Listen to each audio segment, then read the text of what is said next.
الحمد لله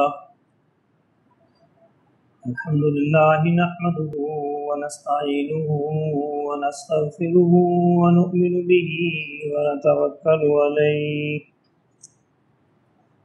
ونعوذ بالله من شرور أنفسنا ومن سيئات أعمالنا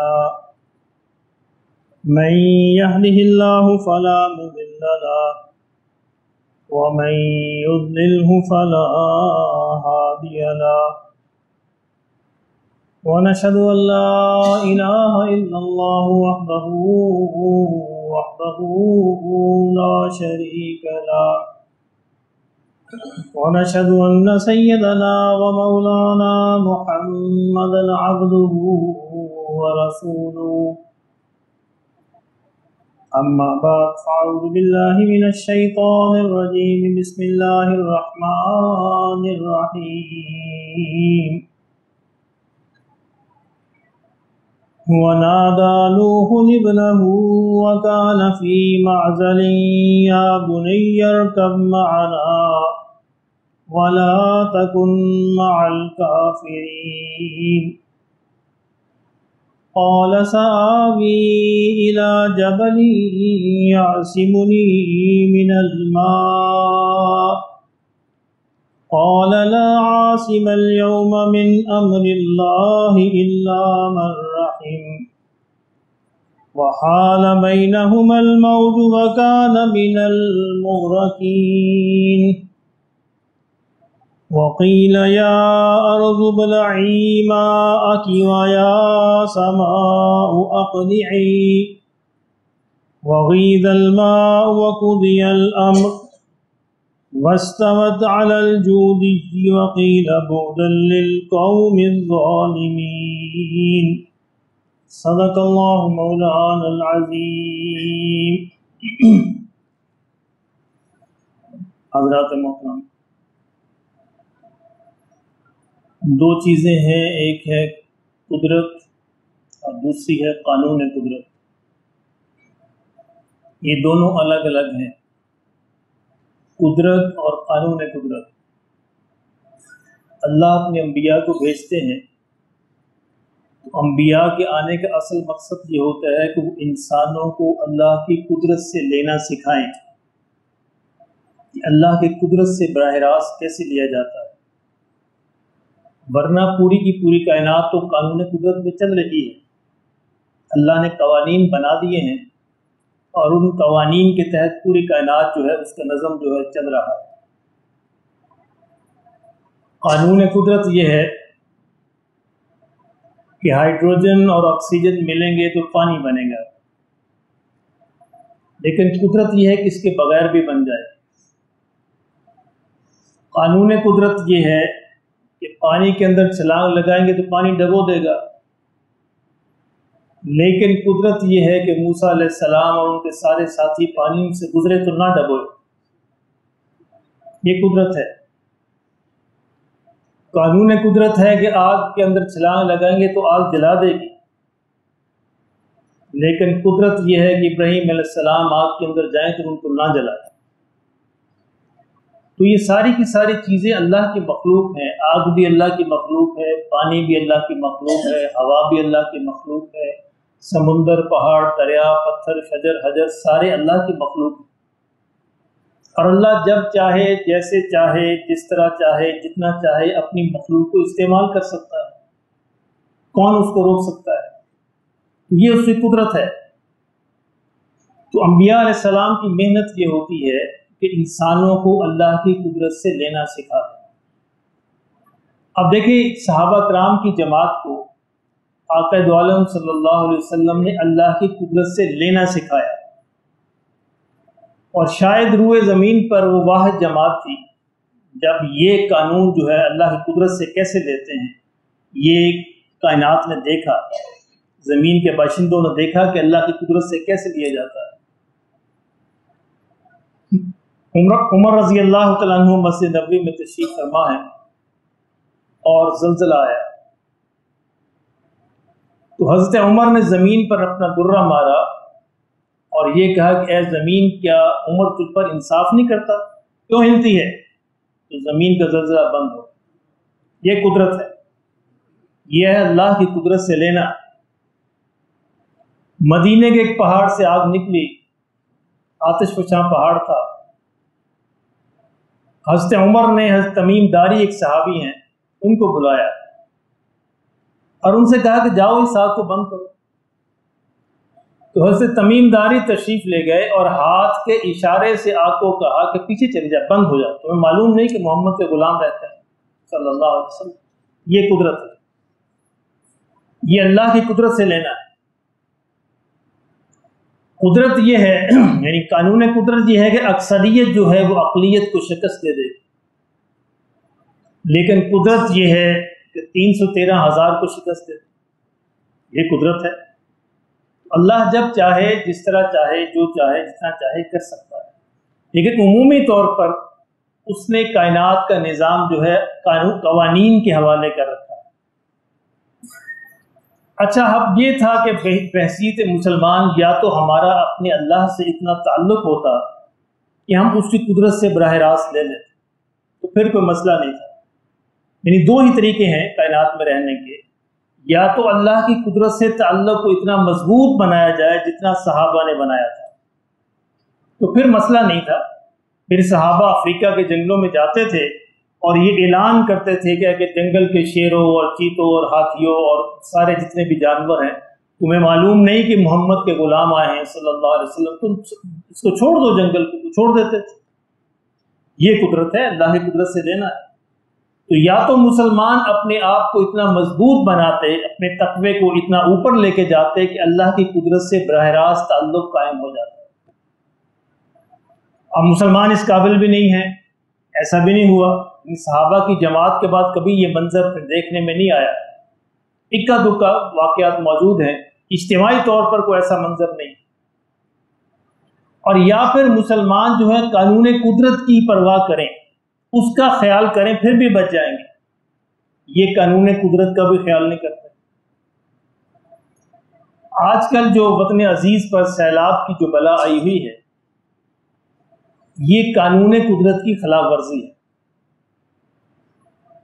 یعنی یہ کہہ دینا بڑا آسان ہے، وہ جی گناہوں کی سزا ہے توبہ کرو، بڑا آسان ہے. ارے گناہوں کی سزا ہوتی تو یہ بدماش جو تھے جو محلات کے اندر بیٹھے ہوئے ہیں، یہ حرام خور، یہ کرپشن کے گڑھ جو ہیں، تو یہ سیلاب ان کو ڈبوتا.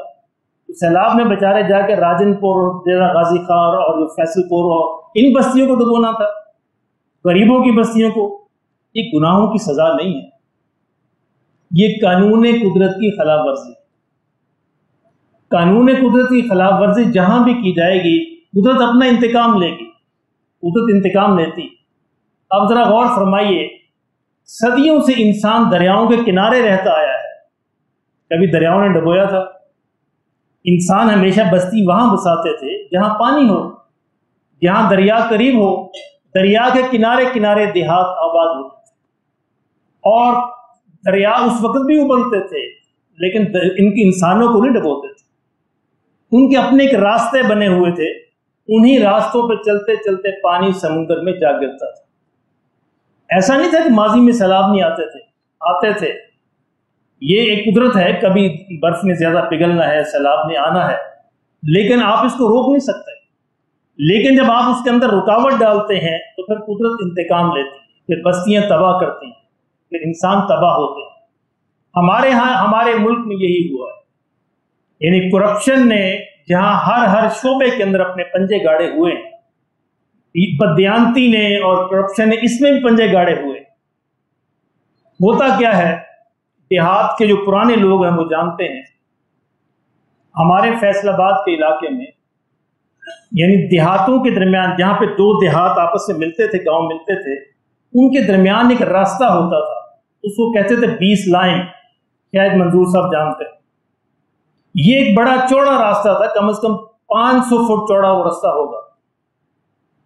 اچھا، یہ راستے چھوڑے گئے تھے وہ نقشہ بنا کر انگریزوں کے زمانے سے کہ جب پانی آئے گا تو یہاں سے گزر کے یہ سمندر کے اندر چلا جائے. اور ایسے ہی ہوتا تھا. 2 4 5 7 سال کے بعد پانی آتا تھا، ان راستوں سے گزر کے سمندر میں چلا جاتا تھا. اپنے بچپن میں نے دیکھا کہ وہ راستے بالکل محفوظ تھے. یعنی اگر وہ 500 فٹ تھا تو 500 فٹ ہی تھا، لیکن پھر ہوتے ہوتے آہستہ ہوتے ہوتے وہاں بھی قبضے ہونے شروع ہو، ارد گرد کے ذمہ داروں نے اس کو اپنی زمینوں میں ملانا شروع کر دیا، آدھا ایکڑ تو لے لے، آدھا میں لے لیتا ہوں، آدھا تو لے لے، وہاں پہ بستیاں بننی شروع ہو گئی، مکان بننے شروع ہو گئے، فصلیں لگنی شروع ہو گئی، اور وہ دریائی راستہ بند ہو گیا۔ دور کی مثال نہیں ہے، تھوڑا سا ڈبن پورے کی طرف چل جائیے، یہاں سے یعنی تھوڑا آگے ڈبن پورے کا جو بازار ہے اس وقت مین بازار کتنے فٹ ہوگا؟ 15-20 فٹ ایسے ہے نا، اصل نقشے میں 80 فٹ ہے۔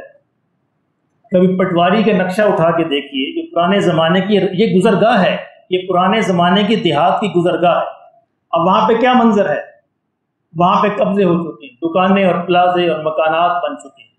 اگر خدا نخواستہ اللہ ہمیں محفوظ فرمائے اگر کبھی پانی آیا تو کہاں جائے گا؟ مکان بن چکے ہیں، پانی کا راستہ تو ہم نے چھوڑا نہیں۔ یہی صورتحال جو ہم سڑکیں بناتے ہیں تب ہوتی ہے، یعنی جب بھی سڑک بنتی ہے تو ایک پورا بند بنا دیا جاتا ہے، 20-30 فٹ مٹی ڈال کے بھرتی ڈال کے اس کے اوپر سڑک تعمیر کی جاتی ہے۔ اب ذرا اندازہ فرمائے کہ وہ جہاں جہاں سے گزر گئی بند بن جائے گا نا، پانی کی رکاوٹ ہو جائے گی۔ یا تو یہ تھا کہ اس کے ہر 100 فٹ ہر کلومیٹر 2 کلومیٹر کے بعد اس کے نیچے پل بنائے جاتے ہیں، پانی کے راستے بنائے جاتے ہیں کہ جب پانی آئے گا تو پانی کہاں سے گزرے گا۔ لیکن ایسا نہیں ہے، آپ میلوں سفر کر جائیے، آپ کو اس کے نیچے سے کوئی راستہ نہیں ملے گا۔ اب یہ مصنوعی بند ہیں جو ہم نے بنائے ہیں اپنی بستیاں تباہ کرنے کے، اور پھر قدرت انتقام لیتی ہے۔ جب قدرت کا آپ راستہ روکتے ہیں، قانون قدرت کا راستہ روکتے ہیں تو قدرت انتقام لے گی۔ پہاڑوں سے لے کر سمندر تک قدرت نے اپنے راستے بنائے ہوتے ہیں۔ قدرت خام خواہ انسانوں کو تباہ نہیں کرتی، انسانوں کو تباہ اس وقت کیا جاتا ہے جب انسان اس کا راستہ روک کے کھڑے ہوتے ہیں۔ جب اس کا راستہ روکتے ہیں پھر قدرت کو کون ہٹا سکتا ہے؟ پھر انسان نہیں، پانی کو اور ہوا کو اور سیلاب کو انسان نہیں روک سکتا، انسانوں کے بس کی بات نہیں ہے۔ آج ہی صبح میں دیکھ رہا کہ پانی 20 فٹ تک بلند ہو چکا، 20 فٹ۔ اب 20 فٹ میں کیا بچے گا؟ کون سا مکان ہے جو بچ جائے گا؟ کچھ بھی نہیں۔ یعنی پہلے تو سندھ کے کچھ دیہات اس کے اندر آئے تھے، تقریباً آدھا سندھ ڈوب گیا، اس کے بعد جنوبی پنجاب ڈوبا، اور اب سوات اور اس کے سارے اضلاع ڈوب گئے۔ مانسیرا اور ناران اور کاغان کو سب کو وارننگ دے دی گئی ہے، سارے ڈوبنے والے۔ اللہ محفوظ فرمائے، ہمارے حال پر رحم فرمائے۔ تو یہ میرے محترم دوستوں میں عرض کرنے کی کوشش کر رہا ہوں کہ جب بھی انسان قانون قدرت کی خلاف ورزی کرتا ہے تو پھر اس کا انجام بھی ہوتا ہے۔ اب ممبروں میں بیٹھ کے بڑے بڑے مولوی یہ کہہ دینا ان کا بڑا آسان ہے کہ جی گناہ کرتے ہیں، گناہوں کی توبہ، اور ہمارے لیڈران یہ کہہ رہے ہیں اپنا دامن بچانے کے، یعنی جن کی ذمہ داری تھی کہ اس وقت اپنے وہ پاؤں ننگے کر کے وہ اس میدان کے اندر کھڑے ہوتے، وہ آج بھی محلوں کے اندر سوئے۔ میں حیران ہوتا ہوں، یعنی ہماری اجتماعی سوچ پر اور ہماری عقل کا ماتم کرنے کو دل کرتا ہے کہ ہم آج بھی کسی نہ کسی پارٹی کے گرویدہ ہیں اور کوئی پارٹی وہاں نظر نہیں آتی۔ یعنی سیلاب کے زمانے میں کوئی ایم این اے کوئی ایم پی نظر آتا ہے؟ یہ جوتیاں مارنے کے قابل ہے کہ آپ پاس ووٹ لینے ہیں تو ان کو جوتیاں ماری جائیں۔ اگر نظر آتی ہے تو مذہبی جماعتیں نظر آتی ہیں، وہی مولوی نظر آتا ہے جو مولوی آپ کی نظر میں بڑا برا ہے۔ دیکھ لیجیے، اٹھا کے دیکھیے پورا علاقہ، اور ہمارا میڈیا اس کو وہی ناچ گانے سے کوئی فرصت نہیں ہے، اور اس کو وہ جو جنگیں ہو رہی ہیں اپنی کرسیوں کو بچانے کی اور کرسیوں کو لینے کی وہ دکھانے سے فرصت نہیں۔ انسانی المیہ پرورش پا رہا ہے، ہزاروں جانیں جو ہیں وہ اس کے اندر بہہ گئی ہیں، لاکھوں گھر اجڑ گئے ہیں۔ تو گھر بنانا آسان ہوتا ہے؟ آپ کے سامنے آپ کا گھر اجڑ جائے، اللہ ہمارے حال پہ رحم فرمائے، کو منظر ہے؟ ارے پوری زندگی بیت جاتی ہے گھر بنانے، اور کسی کے گھر، کسی کی آنکھوں کے سامنے اس کا گھر بہ رہا ہو، اس کا سامان بہ رہا ہو، اس کے بیوی بچے، اس کا مال ڈنگر، اس کے مویشی بہ رہے ہوں۔ ذمہ داروں کا تو پورا اثاثہ یہ ہوتا ہے۔ تو کتنے بڑے صدمے کی بات۔ تو یہ بالکل بجا ہے کہ ہمیں توبہ کرنی چاہیے۔ اللہ کو توبہ سے پیار آتا ہے انسانوں پر، اور اللہ جب چاہے اس کو روک سکتا ہے۔ جب انسان اجتماعی توبہ کرتے ہیں اس طرف بھی ہماری توجہ نہیں جاتی، لیکن یہ کہ انسانوں کا رخ اپنے آپ سے ہٹانے کے لیے لوگوں کو غلط رخ پہ موڑا جاتا ہے۔ یعنی کمشنر سے لے کے ڈپٹی کمشنر تک، اوپر تک یہ کہہ رہے جی گناہوں کی سزا، توبہ کر لے، تو تمہیں کس لیے رکھا ہوا ہے؟ یہ پوری کی پوری حکومتی مشینری جو ہے ان کو کس لیے رکھا ہوا ہے؟ کہ لوگوں تو توبہ کریں بس اور تم اپنے محلات کے اندر پرورش پاتے رہو. یہ نہیں. خدا کے لیے ہمیں سمجھنا چاہیے, ہمیں انسانوں کو پہچاننا چاہیے. انہیں ہم ہی ووٹ دے کے آگے بھیجتے ہیں. یہ ہم بھی مجرم ہیں. یہ جتنے بڑے ہیں, جتنے یہ بدماش ہیں, یہ ہمارے ووٹوں سے آگے گئے. ہم ووٹ دیتے ہیں, ہم کیوں نہیں دیکھتے؟ ووٹ دیتے وقت جماعت دیکھنے کی ضرورت نہیں ہے. ووٹ دیتے وقت دیکھیں انسان کیسا ہے, آپ کس کو ووٹ دے رہے ہیں, کسی بھی جماعت سے ہو, کیونکہ یہ ایک امانت ہے. اللہ نے آپ سے پوچھنا ہے کس کو ووٹ دیا ہے. وہ جماعت ہی اگر کھمبے کو کہے کھمبے کو دے دے, کھمبے نے آپ پہ کام کرنے, کام انسان کریں گے اور پھر اس کی سزا ملتی. یہ ہم نے قانون قدرت کی خلاف ورزی کرتے ہیں کہ ووٹ جو ہے امانت دار کا حق ہوتا ہے, دیانتدار کا حق ہے, شریف آدمی کا حق ہے. اس قانون کی جب ہم خلاف ورزی کرتے ہیں تو پھر یہی بدماش ہمارے سر پر مسلط ہوتا ہے. تو پھر یہ انجام ہونا ہے, پھر ہمیں سزا بھگتنی ہے اور ہم بھگت رہے ہیں. تو اللہ ہمارے ہاتھ پہ رحم فرما دے. تو میرے محترم دوستو, عرض کرنے کا مقصد یہ ہے کہ اب ہماری کیا ذمہ داری بنتی ہے. وہ ہمارے بھائی جو لاکھوں کی تعداد میں بے گھر ہو کے رہ گئے, جن کا اثاثہ, جن کا سامان سب لٹ کے رہ گیا ہے, جن کہیں کے بیوی بچے ختم ہو کے رہ گئے ہیں, ہماری ذمہ داری کیا بنتی ہے کہ ہم ان کی مدد کریں. اللہ ہمارے حال, یہ صرف وسطی پنجاب بچا ہے ابھی, اور یہ بھی اللہ کی رحمت ہے کہ بچ گیا ہے, ورنہ کوئی مشکل نہیں ہے. ایک رات اللہ بادلوں کو کھول دے تو سب کچھ ختم ہو کے رہ جائے. دعا کریں کہ اللہ باقی سب کو محفوظ رکھے اور ہمارے حال پہ بھی رحم فرمائے. لیکن جو بچے ہوئے ہیں, جو ہمارے جیسے لوگ جو بچے ہیں, ان کی ذمہ داری ہے کہ اپنے بھائیوں کی مدد کریں. اب کیسے مدد کریں یہ آپ نے خود ڈیسائیڈ کرنا ہے. ہر انسان اپنی بساط کو جانتا ہے اور اپنی بساط سے بڑھ کر مدد کرنی چاہیے جتنی بھی وہ کر سکتا ہے. اور جہاں بھی آپ کو قابل اعتماد کو ساتھی نظر آتے ہیں, کہ جماعت نظر آتی ہے, کہ گروپ نظر آتا ہے, تو تنظیم نظر آتی ہے, تو ضرور ان کے ذریعے سے اپنی مدد کو پہنچائیں. دیکھیں میں نے یہاں بیٹھے ہوئے ابو ظبی میں ایک بندے سے رابطہ کیا کہ مجھے کوئی دیانتدار آدمی بتاؤ. اس نے بتایا تو الحمدللہ میں جو کر سکتا تھا میں نے اس کے ذریعے سے کیا. تو آپ بھی آصف صاحب سے رابطہ کیجئے, ان کے بہت سارے دوست احباب ہیں جاننے والے, تو اپنے جو بھی ڈونیشنز ہیں, عطیات ہیں, جو کچھ بھی آپ کر سکتے ہیں خدا کے لیے ضرور کیجیے, ورنہ یہ پکڑ ہم تک بھی آ سکتی. ہر شخص ہم میں سے ذمہ دار ہے کہ وہ کچھ نہ کچھ ضرور کرے, جو بھی وہ کر سکتا ہے وہ ضرور کرے اور اپنے بھائیوں کی مدد کرے, تاکہ جس تکلیف کے اندر ہیں اور جس وہ المناک صورتحال سے دوچار ہیں, اللہ ان کے حال پر رحم فرمائے. دعائیں بھی کیجئے اور دعاؤں کے ساتھ ساتھ جو ہے ان کی مدد بھی کیجئے. جس بھی ذریعے پر آپ کو اعتماد ہے اس ذریعے سے ان تک مدد کو پہنچائے. اور اگر ہم نے یہ مدد نہ پہنچائی تو قیامت کے دن ہم جواب دیں. آقا دو عالم صلی اللہ علیہ وسلم کا ارشاد ہے جس کا مفہوم یہ ہے کہ جس نے کسی ایک مومن, زیادہ نہیں, کسی ایک مسلمان کی دنیاوی تکلیف کو دور کیا, اللہ قیامت کے دن اس کی آخرت کی تکلیف کو دور کرے. کتنا بڑا اجر ہے, معمولی اجر ہے. یعنی جب ہم محتاج کھڑے ہوں گے اللہ کے حضور ایک ایک نیکی کے اور ایک ایک مدد کے, اللہ فرماتے ہیں وہاں میں تمہاری مدد کروں. تو وہ ہمارے بھائی جو ہے جو جن کے گھر بار اجڑ گئے ہیں, تو خدا کے لیے ان کی مدد کے لیے آگے بڑھیے. ہماری حکومتیں, جماعتیں یہ آگے نہیں بڑھیں گی, یہ سیاسی ورکر, سیاسی جماعتیں یہ آپس کے اندر لڑنے میں رہیں گے. یہ ہماری ذمہ داری ہے کہ ہم ڈھونڈیں اور تلاش کریں. لوگ موجود ہیں, ایسا نہیں کہ لوگ موجود نہیں ہیں, اللہ کا فضل, انہی کی کرم سے شاید اللہ فضل فرما دیتے ہیں. ان کے ذریعے سے کوشش کیجئے کہ آپ کی مدد جو ہے وہ ان تک پہنچ جائے. اگر آپ کو کوئی نہیں ملتے تو ہمارے آصف صاحب موجود ہیں, ان سے رابطہ کیجئے, یہ انشاءاللہ آپ کی ضرور کوئی نہ کوئی آپ کو راستہ دکھا دیں گے.